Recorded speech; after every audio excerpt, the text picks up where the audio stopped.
கர்த்தருடைய பரிசுத்த நாமத்திற்கு மகிமை உண்டாவதாக. இந்த வேதமே வெளிச்சம் என்ற நிகழ்ச்சிக்கு உங்களை நான் அன்போடு வாழ்த்தி வரவேற்கிறேன். நம்ம தேவனுடைய வார்த்தைக்கு எடுத்துக்கொள்ள வேண்டிய வேத வசனம் தானியேல் 6ஆம் அதிகாரம் 4ஆம் வசனம். அப்பொழுது பிரதானிகளும் தேசாதிபதிகளும் ராஜ்யத்தின் விசாரிப்பிலே தானியேலை குற்றப்படுத்தும்படி முகாந்தரம் தேடினார்கள். ஆனாலும் ஒரு முகாந்தரத்தையும் குற்றத்தையும் கண்டுபிடிக்க அவர்களால் கூடாதிருந்தது. அவன் உண்மை உள்ளவனாயிருந்தபடியினால் அவன் மேல் சுமத்த யாதொரு குற்றமும் குறைவும் காணப்படவில்லை. இது ஒரு நல்ல வார்த்தை. இந்த வார்த்தையை நம்ம வாசிக்கும்போது அவன் மேலே குற்றம் ஏதாட்டு இருக்குமா என்று பிரதானிகளும் தேசாதிபதிகளும் அவன் மேலே ஏதாவது குற்றம் இருக்குமான்னு என்று ஆராய்ந்து பார்க்காங்க. அவனை எப்படியாகட்டும் ராஜாவின் இடத்துல ஏதாவது ஒரு இதில் அவனை மாட்டி விட்டுறணும், அவன் ஏதாவது தவறு பண்ணியிருக்கிறானா என்று அவனை ஆராய்ந்து அறிந்து பார்க்காங்க. ஆனாலும் அவன் மேலே எந்த ஒரு குற்றமும் இல்லை. ஏன்னா அவன் உண்மை உள்ளவனாக இருந்தபடியினால். பிரியமானவர்களே, நம்மளுடைய வாழ்க்கையிலும் தானியேலை போல நம்ம உண்மை உள்ளவங்களாக தான் இருப்போம். ஆனாலும் மற்றவங்களுக்கு நம்மளால் முடிந்த ஏதோ ஒரு காரியத்தில் அவங்களுக்கு உதவி பண்ணியிருப்போம். ஆனாலும் அதெல்லாம் மறந்து நீ எனக்கு என்ன பண்ண, நீ என்ன செஞ்ச அப்படின்னு நம்ம மேலே ஏதாவது ஒரு குற்றத்தை அவங்க சுமத்துவாங்க. அதுதான் மனிதனுடைய இயல்பாக இருக்கிறது. இந்த உலகம் அப்படித்தான் இருக்கிறது. நீங்கள் பணத்துலேயும் மற்ற நேரத்துலேயும் அவங்களுக்கு ஏதாவது ஒரு விஷயத்தில் நீங்கள் உதவி பண்ணியிருப்பீங்க, இல்லை உங்கள் நேரத்தை கொடுத்துருப்பீங்க, இல்லை உங்கள் பணத்தை வச்சு உதவி பண்ணியிருப்பீங்க. அவங்க நிற்கதியாக நிற்கும் அந்த வேலையில் கூட நீங்கள் உதவிக்கரை நீட்டியிருப்பீங்க. ஆனாலும் அவங்க சிம்பிளாக சொல்லி முடிப்பாங்க, எல்லாம் முடிந்தவுடன் நீ எனக்கு என்ன பண்ணின அப்படின்னு. அதுதான் இந்த உலகம் அப்படி இருந்து கொண்டு இருக்கிறது. தானியேலுடைய வாழ்க்கையிலும் அப்படி தான். அவன் உண்மை உள்ளவனாக இருந்தான். ஆனாலும் அவன்கிட்ட ஏதாவது குற்றம் இருக்குமா அப்படின்னு ஆராய்ந்து தேசாதிபதிகளும் பிரதானிகளும் பார்த்தாங்கன்னு சொல்லி நம்ம பைபிளில் போட்டிருக்கு. நம்ம வாழ்க்கையில் எத்தனையோ காரியத்தில் நம்மளும் உண்மை உள்ளவங்களாக தான் இருக்கிறோம்.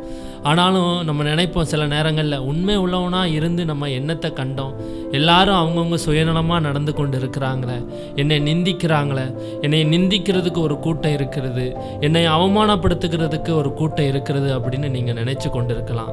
தானியேல் ஆண்டவர் இடத்துல உண்மை உள்ளவனாக இருந்தான். அவன் ராஜாவினிடத்திலும் எந்த ஒரு நீதிக்கு கேடு உள்ளதாக அவன் எதுவும் செய்யவில்லை. ஆனாலும் பிசாசு பிரதானிகளும் இந்த தேசாதிபதிகளையும் பயன்படுத்தி எப்படியாட்டும் தானியேலை வஞ்சித்திரணும் அப்படின்னு பிசாசு நினைச்சான்.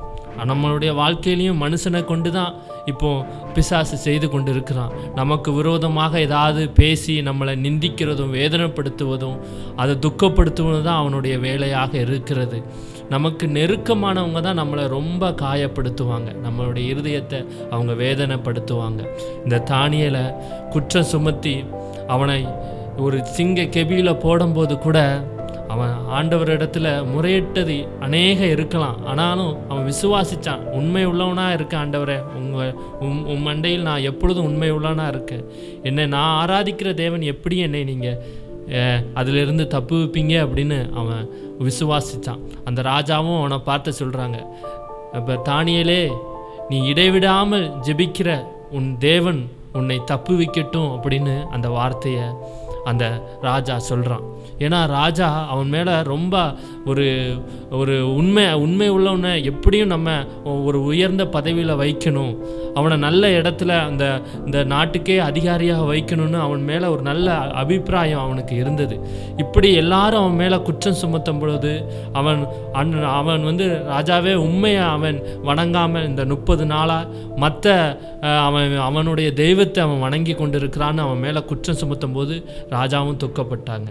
அப்போது இந்த வேலையில் நல்லா இங்கே ஆராய்ந்து பாருங்கள், ராஜா அவன் மேலே ரொம்ப கணிசியமாக அவன் மேலே பிரியமாக இருந்ததாக நம்ம பைபிளில் நம்ம வாசிக்கிறோம். அந்த ராஜா தான் சொல்கிறாரு, நீ ஆராதிக்கிற தேவன் உண்மை உள்ளவனா நீ இருக்கிறபடினால் கண்டிப்பாக உன்னை அதிலிருந்து தப்பி வைப்பார் அப்படின்னு அவன் ஆண்டவர்கிட்ட அவன் விசுவாசித்தான்.